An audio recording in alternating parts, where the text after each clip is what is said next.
rasuulka ka sheekeeyay wuxuu yiri nin baa caruurtiisii xoolo iyo maal haystay caruur badanna dhalay uu isugu yeeray caruurtiisii markaas wuxuu yiri caruurtaydii waxaan idin su'aalayaa su'aal anigoo aabba caynkee ah baan idin ahay maanta waynu wada joognaa waa idin dhalay aabihiin baan ahay bal aabba caynkee ah baan idin ahay ma idin wacanahay mise waa iga cabanaysaan kadib waxay yiraahdeen aabba ka ugu wanaagsan ubad dhala sidoo u koriyo u dhaqo kii ugu wanaagsanaa baad hadaba mid dardaaran idin oranayaaye caruurtaydii si wacan ii dhigeysta anigu ni weyn baan ahay haday tii alla ii timaado aan geeriyoodo ninku markaa waa nin muslima laakiin jahli ku jiro aan diinta waxba ka garanayn haddii tii alla ii timaado waxa samaysaan meydkayga soo qaada xaaba badan soo gura xaabada markaa soo gurtaan meydkayga xagga hoose iyo xagga sareba ka saara dab qabadsiiya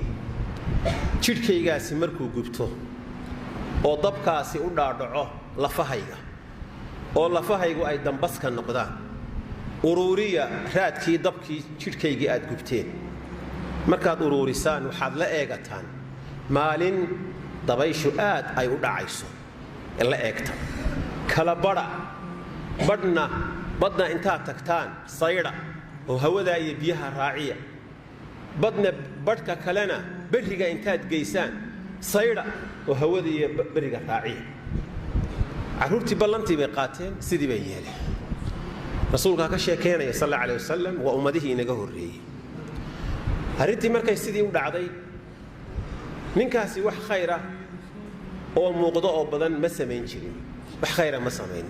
laakiin ganacsadu ahaa ummaddu u naxariisan jiray qofka uu wax amaahiyo ee uu deyn ku yeesho shaqaalihiisa wuxuu ku oran jiray hadduu iska bixin kari waayo deynka saamaxa oo iska daayay hadhibina markaasay saamixi jireen wax khayra intaas sameeyay ninkaas naftiisii ilaahay badii buu la hadlay marka badi yahay wixii lagu sayray soo ururiyo keen ee ninka jidhkiisii la gubay haraagi ahaa badigiina alla wuxuu ku yiri subhanahu wixii lagu sayray keeno soo ururi waa isu keenay alla subhanahu wa ta'ala naftiisii oo kaamila laga soo saaray ilaahay baa su'aal weydiiyay sida inaad yeesho maxaa kugu kalifay ilaahu cabsi aan ka cabsanaya saa igu kaliftay cabsi aan ka cabsanay maadaama inta aan noolaa waqti badan si wacan ii dhaqaalaysay dad iyo dunya baad dhaqday waxa soo dadaad siisay waxaan maal aan haysto haddana sidii la rabay aan